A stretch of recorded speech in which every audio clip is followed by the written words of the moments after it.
Hi everybody, it's me, LisaT, coming at you with some positive energy, reading The Language of Letting Go by Beattie. Lighten up your life with Lisa. Okay, so I'm gonna do two readings here, I think. Catching up, I was behind a little bit because because I didn't make this my priority is why I'm behind. Let's no excuses. I just didn't make this my priority, and it is now. And that's all that matters. What's happening right now. So, I'm going to need my speckaroonies. Where are they? Here they are. I'm back. I'm coming. Okay. So, it's a little dull here today. I can read well when the sunshine is out these days, but as soon as it gets a little dark, my eyes don't want to keep up with me. So, okay. Allow yourself to need. Okay. September 25th. Peace with the past. Oh,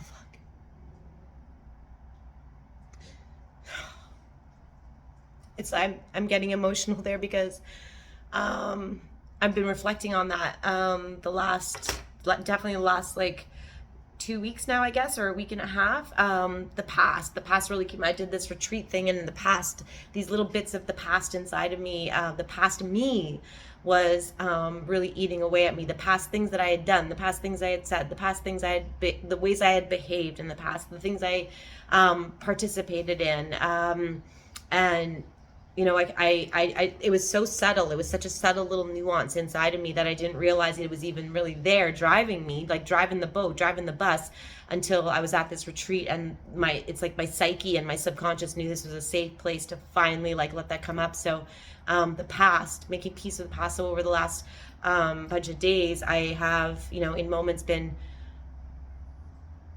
aware of, it's an awareness, aware of the thoughts that are related to the past, the thoughts that are keeping me, the things I haven't let go of, that I'm still like, oh, I wish I would have said this or done that or should have, the shouldas and couldas, when the shouldas and couldas come in. And I got a little emotional there because I know it's coming where I can finally like release myself from all of that, because I've been really hyper focused on it and doing this other breath work and this other thing that I'm doing that I'll share about soon. But it's helping that all come up and out, and my journey through recovery has been these moments when I I end up breaking open. Like this is a little bit of a break right now. And I don't know when this comes. It comes sometimes when I'm doing a reading with you guys, it comes with certain friends. Certain friends can say like, how's it going? And I'm just like, and I'll just break when someone else says, how's it going? I'm like, great, So the getting to, it's the vulnerability. There's only certain people that can pull out my vulnerability, and certain moments that pull out my vulnerability. So, peace with the past, so important, because any little, like I said, it was this little tiny thing in there that I was happy and joyous and free, and it was still in there. So it's important that it comes up so that it doesn't get triggered and doesn't infect my present time, my present moment. So, woo, thanks for listening. Peace with the past. September 25th. Even God cannot change the past.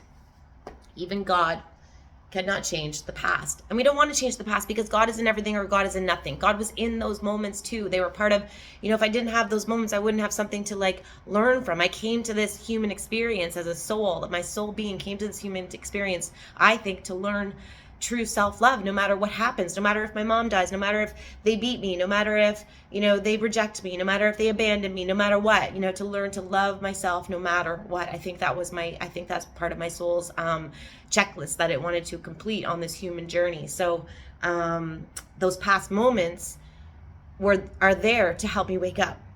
These painful moments are here to help me wake up and create a new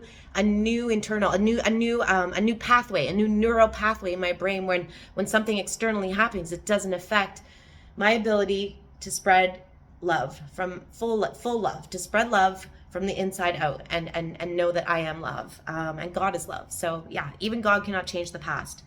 Holding on to the past, either through guilt, longing, denial, or resentment, is a waste of valuable energy. It takes up energy to have those thoughts. because those thoughts create emotions, right? We have a thought, then we have a feeling, and then we have a behavior. So those thoughts are going to create emotion, and that emotion, we can have emotional hangovers. They're just like they're even worse than a drunken or drugging hangover, because the emotional, like it's like in abusive relationships, sometimes the emotional abusers are worse than the physical, because the physical is a wham, it hits you and then it's done, but the emotional one kind of lingers, right? So it takes up energy to have those emotions.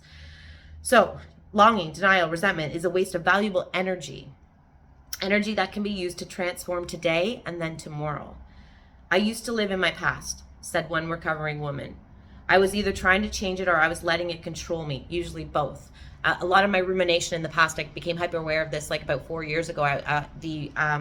My rumination, my thinking, I realized, I have a belief that if I can just think it through, think the past through enough, I'll be able to like change my perspective of it, even to then make it a new memory.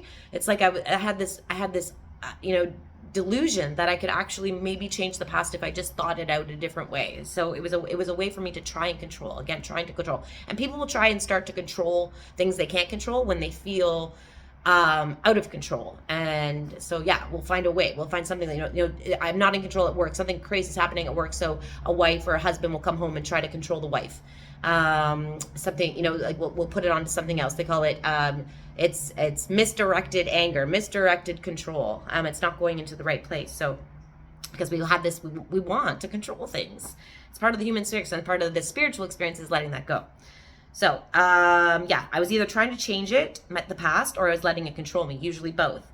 I constantly felt guilty about things that had happened. Things I had done, things others had done to me, even though I had made amends for most everything. The guilt ran deep. Did I write this? Everything was somehow my fault. I could never just let it go. I had a friend just a couple weeks ago say to me, she's like, God, Lisa, why do you blame yourself for everything? Somehow everything was my fault. I could never just let it go. I held on to anger for years, telling myself it was justified.